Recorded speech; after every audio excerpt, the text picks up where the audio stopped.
पिता पुत्र पवित्रात्मा नाम रे आमेन। आपण समस्त को जय जेसु। आम प्रार्थना करवा। नमस्ते मरिया अनुग्रह पूर्ण प्रभु तुम्हारी संगे नारीगण मध्य तुम्हें धन्य एवं धन्य तुम गर्भफल जीशु। ओई परमेश्वर माता अपनी मरिया अम्बे माने पापी अम्बान का निमंदे वर्तमान अम्बान का मरण समय रे नूतना करो। कृष्णगढ़ मोर स्नेहर भाई भाई मैंने मुझे समस्त यही दैनिक आहार प्रोग्राम को मु स्वागत जनावि। आज हूँ जनवरी मास 4 तारिख 2024। आज रविवार दिन आज सुमाचार माथ्यू लिखित सुमाचार 2 अध्याय 1 ରୁ 12 पद पर्यंत आम शुणा। आज हूँ प्रकाशन पर्व प्रभु जीशु कृष्ण प्रकाशन पर्व तेणुक से विषय आम शुणा।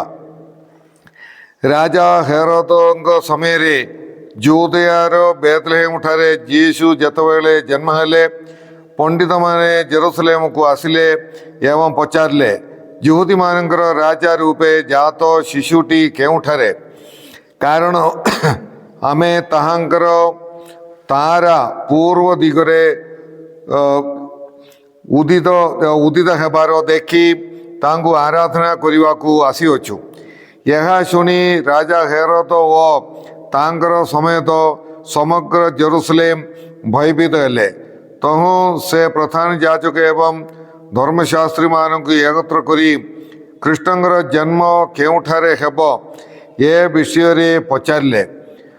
सेमाने तांगु कहले जूदेयार बेतलेहेम रे कारण प्रवक्तांगर द्वारा यही परी लेखा अछि हे जूदा देशर बेतलेहेम जूदेयार नगर मानकर मध्य तुम्हें कौनसी मते न्यून नुहे कारण मोर इस्राएल लोक मानकु शासन करने को तुम ठारू जड़े शासक आसवे।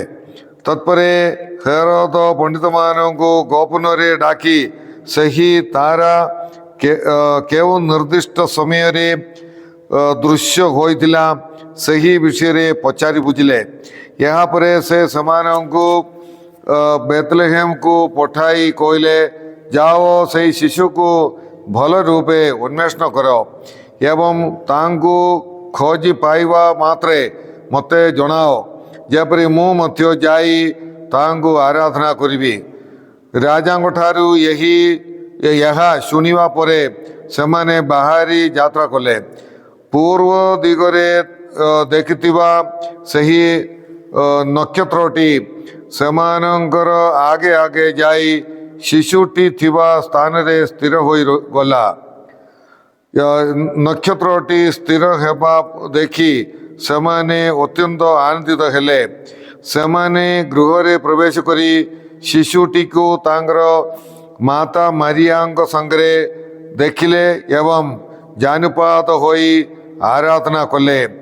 यहाँ परे सेमाने उपहार पेटिका खोली तांगो स्वर्ण झुणा व सुगंध द्रव्य उपहार देले एवं हेरोदंकर निकट को फेरी न जीवा पाई स्वप्न रे आदेश पाई सेमाने अन्य एक पथ देई स्वदेश को प्रत्यावर्तन कले।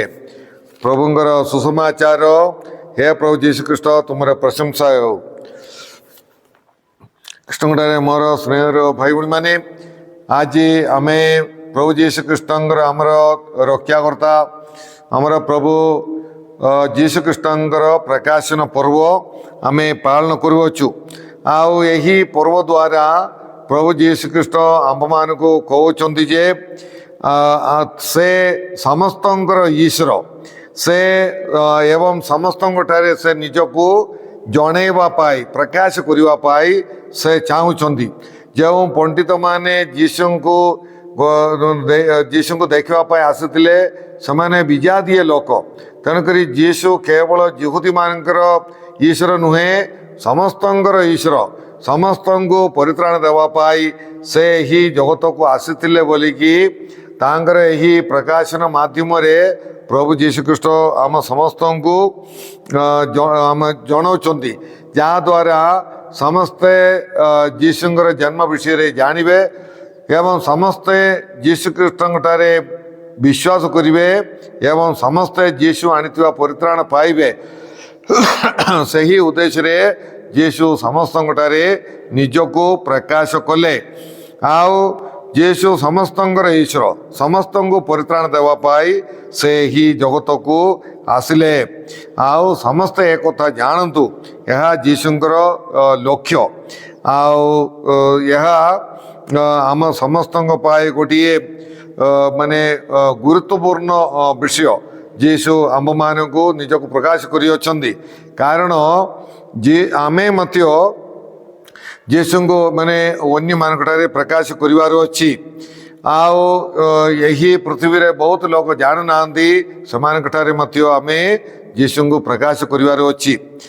आओ सही पंडित माने जीशु ठारे किछि पाइबा पाई आसी नथिले किंतु जीशु को उपहार देवा पाई समाने आसुतिले। प्रिय भाई भणी माने मु कोन पाई जीशु पाख को जाउछि मु केवल पाइबा आशा जागतिक विषय गुड़िक रोग स्वास्थ्य धन संपत्ति आओ परीक्षा पास हवा चाकरी पाइबा एमती खाली पाइबा आशा मु जीशु पाख को जाउछि ना प्रभु जीशु कृष्ण को स्तुति प्रशंसा देवा पाई आराधना करिवा पाई तांको महत्व देवा पाई मु माने जाउछि कि यही विषय रे आमे भावी देखिवा। प्रिय भाई भणी माने प्रभु जीशु ख्रीष्ट यही जगत को आमको केवल जागतिक विषय देवा पाई बा स्वास्थ्य देवा पाई चाकरी देवा पाई आसी नथिले। अवश्य प्रभु कहउचंदी माग पाइब अवश्य किंतु केवल आमे सेतिपाई जीशु पाख को जीवा ठीक नुहे।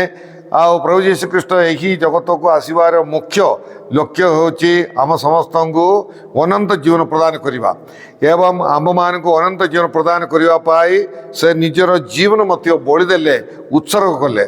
आओ एतिकी होची सही अनंत जीवन रो मूल्य गुरुत्व ताहा हमें जानिबार अछि एवं आमे माने अनंत जीवन को लक्ष्य करी गोटे जीवन यापन करिबा पाई आमे चेष्टा करिबा। आमे धन्य हेई नरक रे पड़िबा बदल रे गरीब हेई कि स्वर्ग को जीवा भल।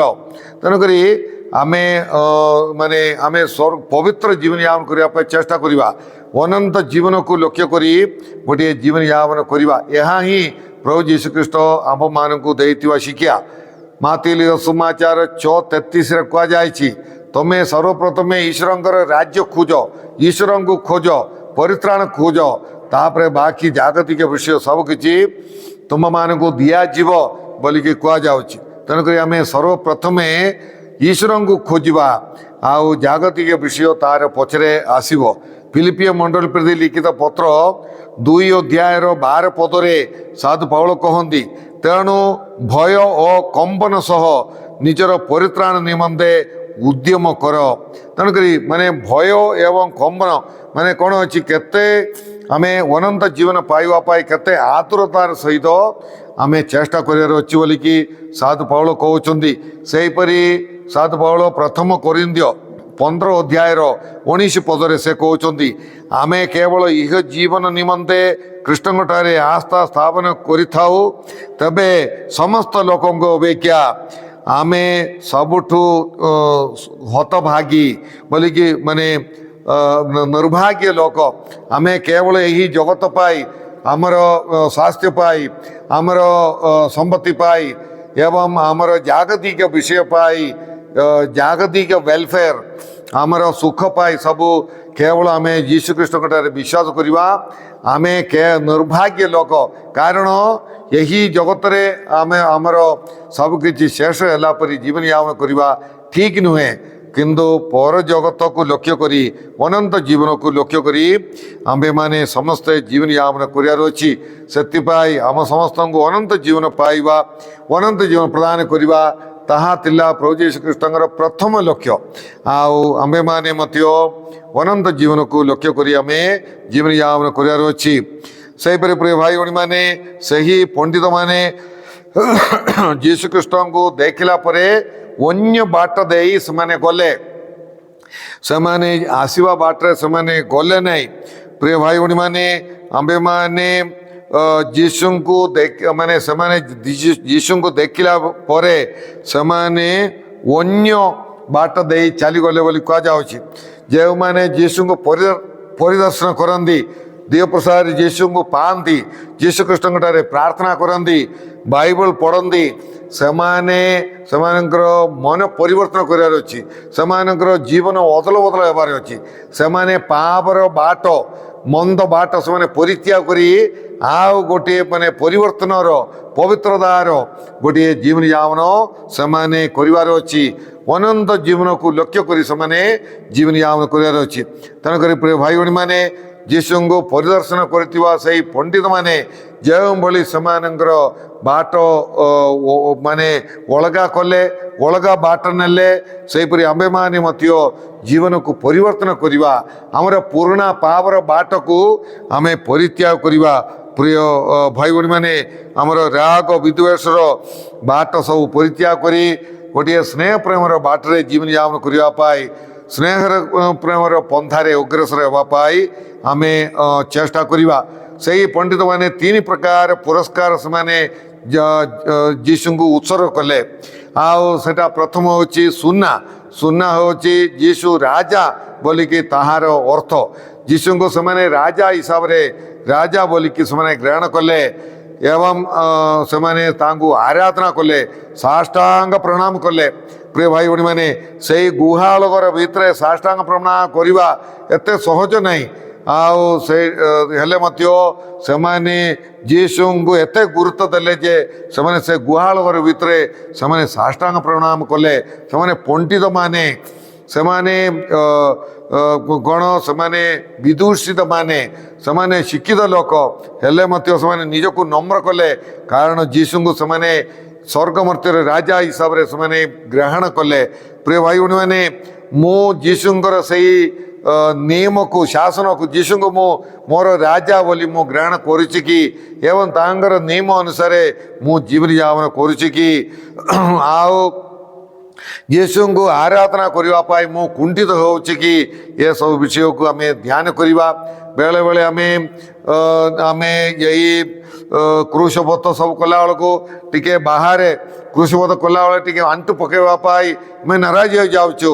ଆମର ଡ୍ରେସ୍କୁ ଆମେ ଦେଖୁଛୁ। ସେଇ ସମୟରେ ଆମେ ଏହି ପଣ୍ଡିତମାନଙ୍କୁ ଆମେ ଦେଖିବା, ମନେ ପକାଇବା ଏବଂ ଯୀଶୁଙ୍କୁ ଆମେ ଆଣ୍ଠୁ ପକାଇକି ବାହାରେ ମାଟି ଉପରେ ମଧ୍ୟ ଆଣ୍ଠୁ ପକାଇକି ଆମେ ଆରାଧନା କରିବା। ଯଦି ଯୀଶୁଙ୍କ ଆଗରେ ଆମେ ଆଣ୍ଠୁ ପକାଇବା, ଆମେ ଆଉ କାହାର ଆଗରେ ଆଣ୍ଠୁ ପକାଇବାକୁ ହେବ ନାହିଁ, ପଡ଼ିବ ନାହିଁ। ପ୍ରିୟ ଭାଇ ଭଉଣୀମାନେ, ଏସବୁ ବିଷୟକୁ ଆମେ ଧ୍ୟାନ କରି ଯୀଶୁଙ୍କୁ ଆଣ୍ଠୁ ପକାଇକି ଆମେ ଆରାଧନା କରିବା, ସାଷ୍ଟାଙ୍ଗ ପ୍ରଣାମ ମଧ୍ୟ ଆମେ କରି ଆରାଧନା କରିବା, ତାଙ୍କର ନିୟମ ଅନୁସାରେ ନିୟମ ମାନିକି ଆମେ ଚଳିବା। ପ୍ରିୟ ଭାଇ ଭଉଣୀମାନେ, ସେପରି ଦ୍ୱିତୀୟ ବିଷୟ ଅଛି ସେମାନେ ଝୁଣା ସେମାନେ ସମର୍ପଣ କଲେ। ଝୁଣାର ଅର୍ଥ ହେଉଛି ଯୀଶୁ ଅଛନ୍ତି ଈଶ୍ୱର, ଆଉ ଯୀଶୁଙ୍କୁ ଆମେ ଈଶ୍ୱର ବୋଲିକି ମାନିକି ଯୀଶୁଙ୍କ ପାଇଁ ଆମେ ସମୟ ଦେଉଛୁ କି, ଯୀଶୁଙ୍କୁ ଆମେ ଆରାଧନା କରିବା ପାଇଁ ଆମେ ସମୟ ଆମେ ବିତାଉଛୁ କି ନାହିଁ, ଏସବୁ ବିଷୟକୁ ଆମେ ଧ୍ୟାନ କରିବା। ଯୀଶୁଙ୍କୁ ଆମେ ଈଶ୍ୱର ବୋଲି ମାନିବା, ତାଙ୍କୁ ସମୟ ଦେବା, ତାଙ୍କୁ ଆମେ ଆରାଧନା, ସ୍ତୁତି, ପ୍ରଶଂସା କରିବା, ଧନ୍ୟବାଦ କରିବା। ସେ ହିଁ ମୋତେ ପରିଚାଳନା କରିଛନ୍ତି ବୋଲିକି ଆମେ ମାନି ନେବା। ପ୍ରିୟ ଭାଇ ଭଉଣୀମାନେ, ମୋର ଶକ୍ତି ନୁହେଁ କିନ୍ତୁ ତାଙ୍କର ଶକ୍ତି, ସେ ହିଁ ସବୁକିଛି କରିଛନ୍ତି। ମୁଁ ଯାହା କିଛି କରିପାରିଛି ତାଙ୍କର ଶକ୍ତିରେ, ତାଙ୍କର ପରିଚାଳନାରେ ହେଉଛି ବୋଲି ଆମେ ମାନି ନେବା। ପ୍ରିୟ ଭାଇ ଭଉଣୀମାନେ, ସବୁଦିନ ଆମେ ଈଶ୍ୱରଙ୍କୁ ଆମେ ଧନ୍ୟବାଦ, ସ୍ତୁତି, ପ୍ରଶଂସା ଆମେ କରିବା। ସେହିପରି ସେମାନେ ତୃତୀୟ ପୁରସ୍କାର ଦେଲେ ସୁଗନ୍ଧ ଦ୍ରବ୍ୟ। ତାହା ଯୀଶୁଙ୍କର ମୃତ୍ୟୁକୁ ଆଉ ସ୍ମରଣ କରାଏ। ଆଉ ଯୀଶୁ ଆମ୍ଭମାନଙ୍କ ପାଇଁ, ଯୀଶୁ ମୋ ପାଇଁ ନିଜର ଜୀବନକୁ ପରିତ୍ୟାଗ କଲେ। ପ୍ରିୟ ଭାଇ ଭଉଣୀମାନେ, ଏହା ଆମେ ମନେ ରଖିବା ଏବଂ ଯୀଶୁ ଏହି ଜଗତକୁ ନିଜର ଜୀବନକୁ ମୋ ପାଇଁ ବଳି ଦେଇ ମୋତେ ରକ୍ଷା କରିବା ପାଇଁ ଯୀଶୁ ଏହି ଜଗତକୁ ଆସିଲେ। ତାହା ଆମେ ମନେ ପକାଇବା। ପ୍ରିୟ ଭାଇ ଭଉଣୀମାନେ, ତେଣୁ ଆମେ ଏହି ପ୍ରଭୁଙ୍କୁ, ମୋତେ ଜୀବନ ମଧ୍ୟ ଦେଇ ସ୍ନେହ କରୁଥିବା ସେହି ପ୍ରଭୁଙ୍କୁ ଆମେ ପ୍ରେମ କରିବା। ପ୍ରିୟ ଭାଇ ଭଉଣୀମାନେ, let us love Jesus, let us live for Jesus, let us spread Jesus, let us give Jesus. ତେଣୁକରି ପ୍ରିୟ ଭାଇ ଭଉଣୀମାନେ ଆମେ ଯୀଶୁଙ୍କୁ ପ୍ରେମ କରିବା, ଆମେ ଯୀଶୁଙ୍କ ପାଇଁ ଜୀବନଯାପନ କରିବା, ସେହିପରି ଆମେ ଯୀଶୁଙ୍କୁ ଅନ୍ୟମାନଙ୍କଠାରେ ପ୍ରକାଶ କରିବା। ଆମେ ପ୍ରାର୍ଥନା କରିବା। ହେ ପ୍ରଭୁ ପରମେଶ୍ୱର, ଆମେ ଏହି ପ୍ରକାଶନ ପର୍ବ ପାଳନ କରିବା ବେଳେ ପ୍ରଭୁ ଆମ୍ଭମାନେ ମଧ୍ୟ ସେଇ ତାରା ପରି କାର୍ଯ୍ୟ କରିବା ପାଇଁ, ଅନ୍ୟମାନଙ୍କୁ ଯୀଶୁଙ୍କ ପାଖକୁ ନେବା ପାଇଁ ଆମ୍ଭମାନଙ୍କୁ ସାହାଯ୍ୟ କର ଏବଂ ପରିତ୍ରାଣକୁ ଲକ୍ଷ୍ୟ କରି ଗୋଟେ ଜୀବନଯାପନ କରିବା ପାଇଁ ଆମ୍ଭମାନଙ୍କୁ ସାହାଯ୍ୟ କର। ଯୀଶୁଙ୍କୁ ଈଶ୍ୱର, ରାଜା ଏବଂ ମୋର ତ୍ରାଣକର୍ତ୍ତା ବୋଲି ମାନିକି ଜୀବନଯାପନ କରିବା ପାଇଁ ଏବଂ ଯୀଶୁ ଆଣିଥିବା ସେହି ପରିତ୍ରାଣ ନିଜର କରିବା ପାଇଁ ଆମ୍ଭମାନଙ୍କୁ ସାହାଯ୍ୟ କର। ହେ ପ୍ରଭୁ, ଏହି ପୃଥିବୀରେ କୋଟି କୋଟି ଲୋକମାନେ ଲୋକମାନଙ୍କଠାରେ ଆଜି ଯାଏ ଯୀଶୁ ପ୍ରକାଶିତ ହୋଇନାହାନ୍ତି। ସେମାନଙ୍କଠାରେ ମୋର ଉତ୍ତମ ଜୀବନ ଦ୍ୱାରା ଯୀଶୁଙ୍କୁ ପ୍ରକାଶ କରିବା ପାଇଁ ମୋତେ ସାହାଯ୍ୟ କର। ଏସବୁ ପ୍ରାର୍ଥନା ଆମେ କରୁଅଛୁ ତୁମର ଯୀଶୁ ଖ୍ରୀଷ୍ଟ ମଧ୍ୟସ୍ଥରେ, ଆମେନ୍। ସର୍ବଶକ୍ତିମାନ ପରମେଶ୍ୱର ପିତା ଓ ପୁତ୍ର ଏବଂ ପବିତ୍ର ଆତ୍ମା ଆପଣମାନେ ସମସ୍ତଙ୍କୁ ଆଶୀର୍ବାଦ ପ୍ରଦାନ କରନ୍ତୁ, ଆମେନ୍। ଆପଣମାନେ ସମସ୍ତଙ୍କୁ ଜୟ ଯୀଶୁ।